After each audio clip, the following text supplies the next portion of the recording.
सच्चिदानन्दरूपाय विश्वोत्पत्त्यादिहेतवे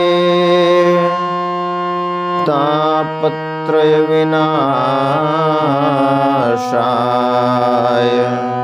श्रीकृष्णाय वयं नमः।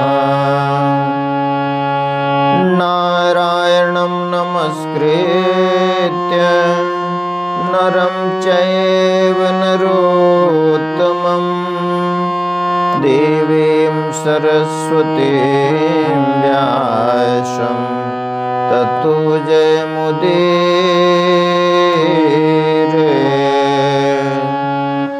भरत प्रिय रामचंद्र की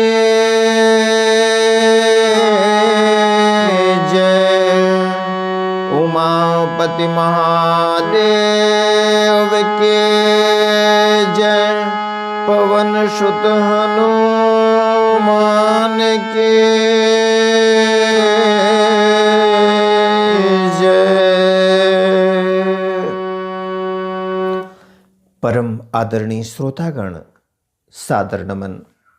आशा करता हूँ आप स्वस्थ एवं प्रसन्न मुद्रा में होंगे। आज आपके समक्ष प्रस्तुत है श्रीमद् भागवत महापुराण षष्ठ स्कंध चतुर्दशो अध्याय, जिसमें वृत्रासुर के पूर्व चरित्र का वर्णन है। राजा परीक्षित ने कहा, भगवान वृत्रासुर का स्वभाव तो बड़ा रजोगुणी तमोगुणी था। वह देवताओं को कष्ट पहुंचाकर पाप भी करता ही रहा, पाप भी करता ही था। ऐसी स्थिति में भगवान नारायण के चरणों में उसकी सुदृढ़ भक्ति कैसे हुई? हम देखते हैं कि प्रायः शुद्ध सत्वमय देवता और पवित्र हृदय ऋषि भी भगवान की परम प्रेममयी अनन्य भक्ति से वंचित ही रह जाते हैं। सचमुच भगवान की भक्ति बड़ी दुर्लभ है। भगवान इस जगत के प्राणी पृथ्वी के धूल कणों के समान ही असंख्य हैं। उनमें से कुछ मनुष्य आदि श्रेष्ठ जीव ही अपने कल्याण की चेष्टा करते हैं। ब्राह्मण उनमें भी संसार से मुक्ति चाहने वाले तो बिरले ही होते हैं, और मोक्ष चाहने वाले हजारों में मुक्ति या सिद्धि लाभ तो कोई सा ही कर पाता है। ब्राह्मण उनमें भी संसार से मुक्ति चाहने वाले तो बिरले ही होते हैं, और मोक्ष चाहने वाले हजारों में मुक्ति या सिद्धि लाभ तो कोई सा ही कर पाता है। महामुने करोड़ों सिद्ध एवं मुक्त पुरुषों में भी वैसे शांत चित्त महापुरुष का मिलना तो बहुत ही कठिन है, जो एकमात्र भगवान के ही परायण हो। ऐसी अवस्था में वह वृत्रासुर, जो सब लोगों को सताता था और बड़ा पापी था, उस भयंकर युद्ध के अवसर पर भगवान श्री कृष्ण में अपनी वृत्तियों को इस प्रकार दृढ़ता से लगा सका। इसका क्या कारण है? प्रभु, इस विषय में हमें बहुत अधिक संदेह है और सुनने का बड़ा कौतूहल भी है। अहो, वृत्रासुर का बल पौरुष कितना महान था कि उसने रणभूमि में देवराज इंद्र को भी संतुष्ट कर दिया। सूत जी कहते हैं, शौनकादि ऋषियों, भगवान सुखदेव जी ने परम श्रद्धालु राजर्षि परीक्षित का यह श्रेष्ठ प्रश्न सुनकर उनका अभिनंदन करते हुए यह बात कही। श्री सुखदेव जी ने कहा, परीक्षित, तुम सावधान होकर यह इतिहास सुनो। मैंने इसे अपने पिता व्यास जी, देवर्षि नारद और महर्षि देवल के मुंह से भी विधिपूर्वक सुना है। प्राचीन काल की बात है। शूरसेन देश में चक्रवर्ती सम्राट महाराज चित्रकेतु राज्य करते थे। उनके राज्य में पृथ्वी स्वयं ही प्रजा की इच्छा के अनुसार अन्न रस दे दिया करते थे। उनके 1 करोड़ रानियां थी, और ये स्वयं संतान उत्पन्न करने में समर्थ भी थे, परंतु उन्हें उनमें से किसी के भी गर्भ से कोई संतान न हुई। यूं महाराज चित्रकेतु को किसी बात की कमी न थी। सुंदरता, उदारता, युवावस्था, कुलीनता, विद्या, ऐश्वर्य और संपत्ति आदि सभी गुणों से वे संपन्न थे। फिर भी उनकी पत्नियां बांझ थीं, इसलिए उन्हें बड़ी चिंता रहती थी। वे सारी पृथ्वी के एक छत्र सम्राट थे। बहुत सी सुंदरी रानियां थीं तथा सारी पृथ्वी उनके वश में थी। सब प्रकार की संपत्तियां उनकी सेवा में उपस्थित थीं, परंतु वे सब वस्तुएं उन्हें सुखी न कर सकीं। एक दिन श्राप और वरदान देने में समर्थ अंगिरा ऋषि स्वच्छंद रूप से विभिन्न लोकों में विचरते हुए राजा चित्रकेतु के महल में पहुंच गए। राजा ने प्रत्युत्थान और अर्घ्य आदि से उनकी विधिपूर्वक पूजा की। आतिथ्य सत्कार हो जाने के बाद जब अंगिरा ऋषि सुखपूर्वक आसन पर विराज गए, तब राजा चित्रकेतु भी शांत भाव से उनके पास ही बैठ गए। महाराज, महर्षि अंगिरा ने देखा कि यह राजा बहुत विनयी है और मेरे पास पृथ्वी पर बैठकर मेरी भक्ति कर रहा है। तब उन्होंने चित्रकेतु को संबोधित करके उसे आदर देते हुए यह बात कही। अंगिरा ऋषि ने कहा, राजन, तुम अपनी प्रकृतियों, गुरु, मंत्री, राष्ट्र, दुर्ग, कोश, सेना और मित्र के साथ सकुशल तो हो ना? जैसे जीव महत्त्वादि 7 आवरणों से घिरा रहता है, वैसे ही राजा भी इन 7 प्रकृतियों से घिरा रहता है। उनके कुशल से ही राजा की कुशल है। नरेंद्र, जिस प्रकार राजा अपनी उपर्युक्त प्रकृतियों के अनुकूल रहने पर ही राज्य सुख भोग सकता है, वैसे ही प्रकृतियां भी अपनी रक्षा का भार राजा पर छोड़कर सुख और समृद्धि लाभ कर सकती हैं। राजन, तुम्हारी रानियां प्रजा, मंत्री, सलाहकार, सेवक, व्यापारी, अमात्य, दीवान, नागरिक, देशवासी, मंडलेश्वर राजा और पुत्र तुम्हारे वश में तो है ना? सच्ची बात तो यह है कि जिसका मन अपने वश में है उसके ये सभी वश में होते हैं। इतना ही नहीं, सभी लोक और लोकपाल भी बड़ी सावधानी से उसे भेंट देकर उसकी प्रसन्नता चाहते हैं। परंतु मैं देख रहा हूं कि तुम स्वयं संतुष्ट नहीं हो। तुम्हारी कोई कामना अपूर्ण है। तुम्हारे मुंह पर किसी आंतरिक चिंता के चिन्ह झलक रहे हैं। तुम्हारे इस असंतोष का कारण कोई और है या स्वयं तुम ही हो? परीक्षित, महर्षि अंगिरा यह जानते थे कि राजा के मन में किस बात की चिंता है। फिर भी उन्होंने उनसे चिंता के संबंध में अनेकों प्रश्न पूछे। चित्रकेतु को संतान की कामना थी, अतः महर्षि के पूछने पर उन्होंने विनय से झुककर निवेदन किया। सम्राट चित्रकेतु ने कहा, भगवान, जिन योगियों के तपस्या, ज्ञान, धारणा, ध्यान और समाधि के द्वारा सारे पाप नष्ट हो चुके हैं, उनके लिए प्राणियों के बाहर या भीतर की ऐसी कौन सी बात है जिसे वे न जानते हों? ऐसा होने पर भी जब आप सब कुछ जानबूझकर मुझसे मेरे मन की चिंता पूछ रहे हैं, तब मैं आपकी आज्ञा और प्रेरणा से अपनी चिंता आपके चरणों में निवेदन करता हूँ। मुझे पृथ्वी का साम्राज्य, ऐश्वर्य और संपत्तियां, जिनके लिए लोकपाल भी लालायित रहते हैं, प्राप्त हैं, परंतु संतान न होने के कारण मुझे इन सुख भोगों से उसी प्रकार तनिक भी शांति नहीं मिल रही है जैसे भूखे प्यासे प्राणी को अन्न जल के सिवा दूसरे भोगों से। महाभाग्यवान महर्षि, मैं तो दुखी हूं ही। पिंडदान न मिलने की आशंका से मेरे पितर भी दुखी हो रहे हैं। अब आप हमें संतान दान करके परलोक में प्राप्त होने वाले घोर नरक से उबारिए और ऐसी व्यवस्था कीजिए कि मैं लोक परलोक के सब दुखों से छुटकारा पालूं। श्री सुखदेव जी कहते हैं, परीक्षित, जब राजा चित्रकेतु ने इस प्रकार प्रार्थना की, तब सर्वसमर्थ एवं परम कृपालु ब्रह्मपुत्र भगवान अंगिरा ने त्वष्टा देवता के योग्य चरु निर्माण करके उससे उनका यजन किया। परीक्षित, राजा चित्रकेतु की रानियों में सबसे बड़ी और सद्गुणवती महारानी कृतद्युति थीं। महर्षि अंगिरा ने उन्हीं को यज्ञ का अवशेष प्रसाद दिया और राजा चित्रकेतु से कहा, राजन, तुम्हारी पत्नी के गर्भ से एक पुत्र होगा जो तुम्हें हर्ष और शोक दोनों ही देगा। यूं कहकर अंगिरा ऋषि चले गए। उस यज्ञावशेष प्रसाद के खाने से ही महारानी कृतद्युति ने महाराज चित्रकेतु के द्वारा गर्भ धारण किया, जैसे कृतिका ने अपने गर्भ में अग्निकुमार को धारण किया था।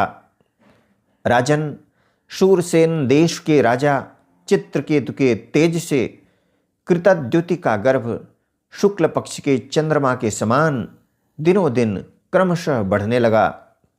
तदनंतर समय आने पर महारानी कृतद्युति के गर्भ से एक सुंदर पुत्र का जन्म हुआ।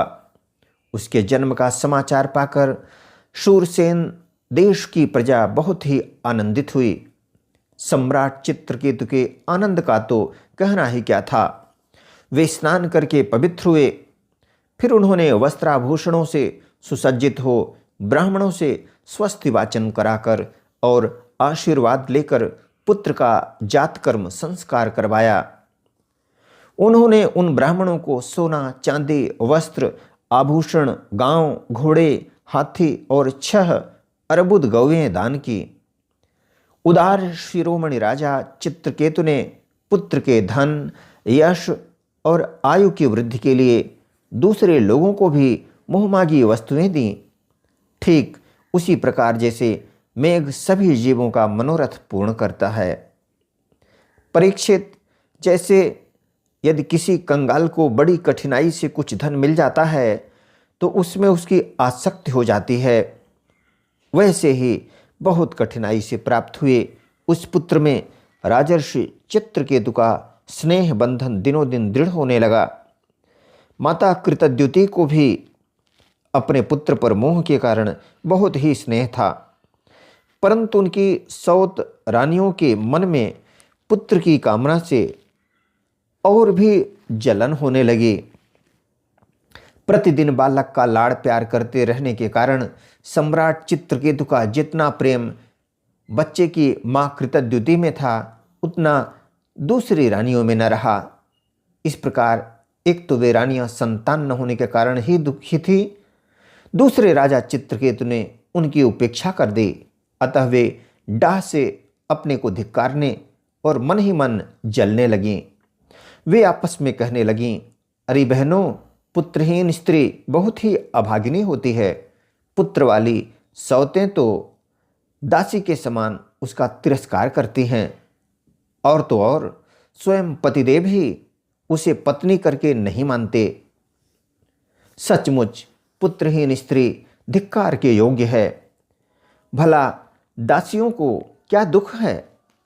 वे तो अपने स्वामी की सेवा करके निरंतर सम्मान पाती रहती हैं, परंतु हम अभागिनी तो इस समय उनसे भी गई बीती हो गई हैं, उनसे भी गई बीती हो रही हैं और दासियों की दासी के समान बार बार तिरस्कार पा रही हैं। परीक्षित, इस प्रकार वे रानियां अपनी सौत की गोद भरी देखकर जलती रहती थीं और राजा भी उनकी ओर से उदासीन हो गए थे। फलतः उनके मन में कृतद्युति के प्रति बहुत अधिक द्वेष हो गया। द्वेष के कारण रानियों की बुद्धि मारी गई, उनके चित्त में क्रूरता छा गई। उन्हें अपने पति चित्रकेतु का पुत्र स्नेह सहन न हुआ, इसलिए उन्होंने चिढ़कर नन्हे से राजकुमार को विष दे दिया। महारानी कृतद्युति को सौतों की इस घोर पापमयी करतूत का कुछ भी पता न था। उन्होंने दूर से देखकर समझ लिया कि बच्चा सो रहा है, इसलिए वे महल में इधर उधर डोलती रहीं। बुद्धिमती रानी ने यह देखकर कि बच्चा बहुत देर से सो रहा है, धाय से कहा, कल्याणी, मेरे लाल को ले आ। धाय ने सोते हुए बालक के पास जाकर देखा कि उसके नेत्रों की पुतलियां उलट गई हैं। प्राण, इंद्रिय और जीवात्मा ने भी उसके शरीर से विदा ले ली है।